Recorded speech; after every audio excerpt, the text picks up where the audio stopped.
No princípio era a palavra, e a palavra estava com Deus, e a palavra era Deus. Muitos falam dele, mas poucos sabem quem ele de fato é. Carregam seu nome e fazem qualquer maldade dizendo seu nome dele. Tortura, guerras, perseguições, tudo isso dizendo sem nome de Jesus. Por isso, está escrito em Êxodo 20, versículo 7: Não tomem o nome do Senhor, o seu Deus, em vão, pois o Senhor não deixará impune quem tomar o seu nome em vão. Infelizmente, para muitos, esse mandamento é completamente esquecido. Mas quem de fato é Jesus? Quais suas exigências? Ele é Deus?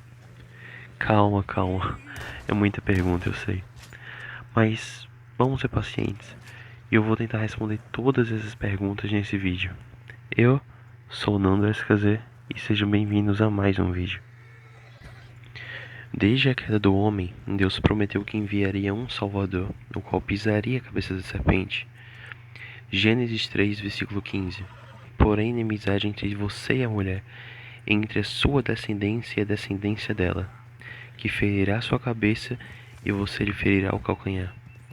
Então você me pergunta, essa é a primeira vez que Jesus aparece? A resposta é não. Desde antes da criação, desde toda a eternidade, o Verbo estava com Deus. João capítulo 1, do 1 ao 15. No princípio era a palavra, e a palavra estava com Deus. Aquele que a palavra estava com Deus no princípio.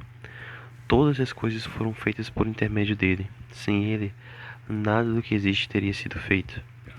Nele estava a vida, e essa era a luz dos homens. A luz brilha nas trevas, e as trevas não a derrotaram.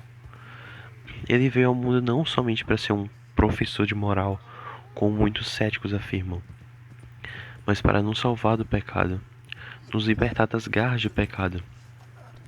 Através do sangue de Jesus temos nossa redenção. Efésios 1, versículo 7.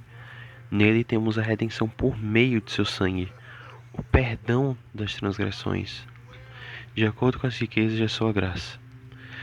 Se Jesus tivesse vindo ao mundo apenas para ensinar, e não para morrer pelos nossos pecados e nos purificar com seu sangue, o movimento cristão não teria crescido tanto assim. Como Paulo afirmou em 1 Coríntios 15, 14. Se Cristo não ressuscitou, é inútil a nossa pregação, como também é inútil a fé que vocês têm. A morte e a ressurreição de Cristo são os pontos centrais da fé cristã. Negar qualquer um deles é negar o Evangelho, que é negar Cristo. Jesus é chamado de Filho de Deus. Ele é aquele que Deus enviou não para condenar, mas para salvar todo aquele que nele crê. Ele é aquele que no terceiro dia ressuscitou dos mortos. O seu amor é tanto que mesmo quando pecamos, nós o temos como advogado, sentado à direita do Pai, para nos perdoar. 1 João, capítulo 2, versículo 1 ao 2. Meus filhinhos, escrevo a vocês essas coisas para que não pequem. Se, porém, alguém pecar, temos um intercessor junto ao Pai, Jesus Cristo, o justo. Ele é a expiação pelos nossos pecados, e não somente pelos nossos, mas também pelos de todo o mundo. Muitos céticos afirmam que a Bíblia foi modificada por homens, para que eles tivessem poder, dominação e tudo de mais ridículo que você pode imaginar. Mas se realmente fosse, você acha mesmo que eles deixariam as exigências de Jesus passar? Você acha mesmo que eles iriam deixar passar tudo o que Jesus pediu para que seus seguidores fizessem? Por que não excluíram a parte do acúmulo de riquezas? Por que não excluíram de quando Jesus fala que só de olhar para uma mulher e sentir desejo, você já cometeu adultério em seu coração? E quanto à parte da outra face?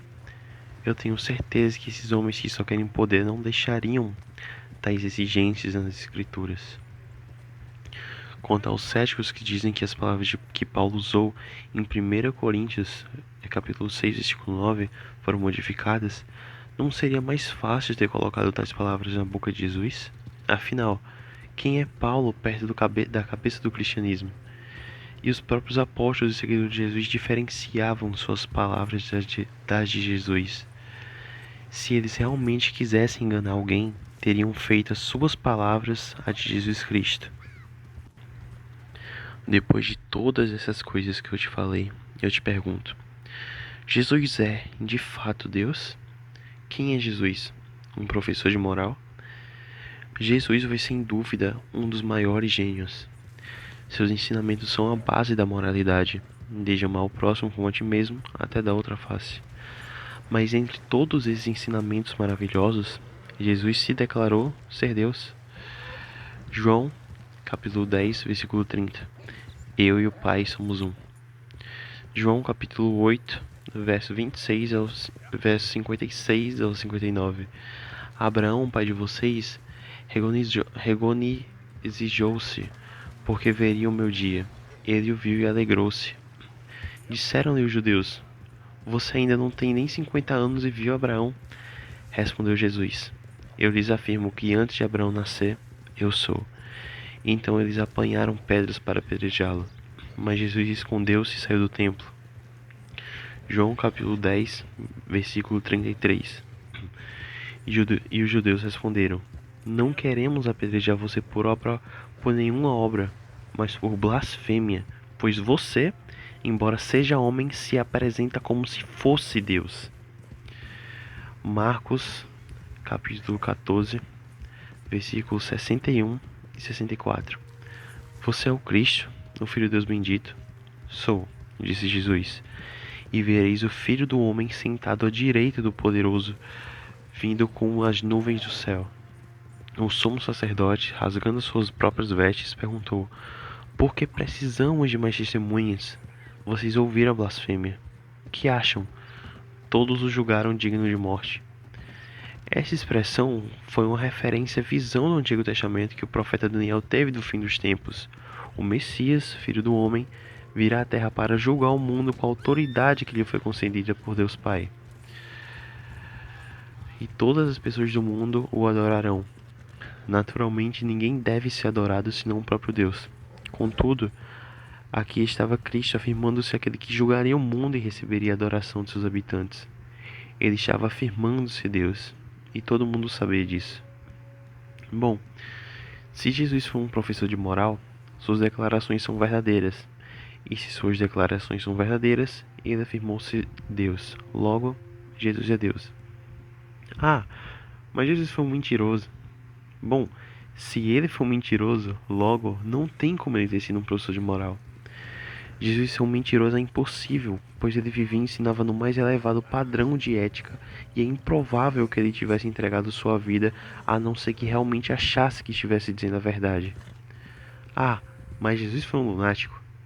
Jesus proferiu algumas das mais profundas frases já registradas. Todo mundo, inclusive seus inimigos, afirmou que Jesus era um homem de integridade que ensinava a verdade. E o versículo de referência está em Marcos 12, verso 14.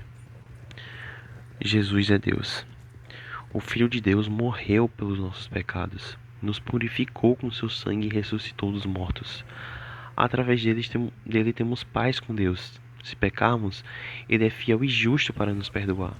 Deus é amor, mas também é justiça. Não adianta você dizer com seus lábios que ama a Deus se você não pratica o que ele ensinou. 1 João, capítulo 2, verso 4 ao 6. Aquele que diz: Eu o conheço, mas não obedece aos seus mandamentos, é mentiroso, e a verdade não está nele. Mas se alguém obedece sua palavra, nele verdadeiramente o amor de Deus está aperfeiçoado. Desta forma, sabemos que estamos nele. Quem afirma que permanece nele deve andar como ele andou.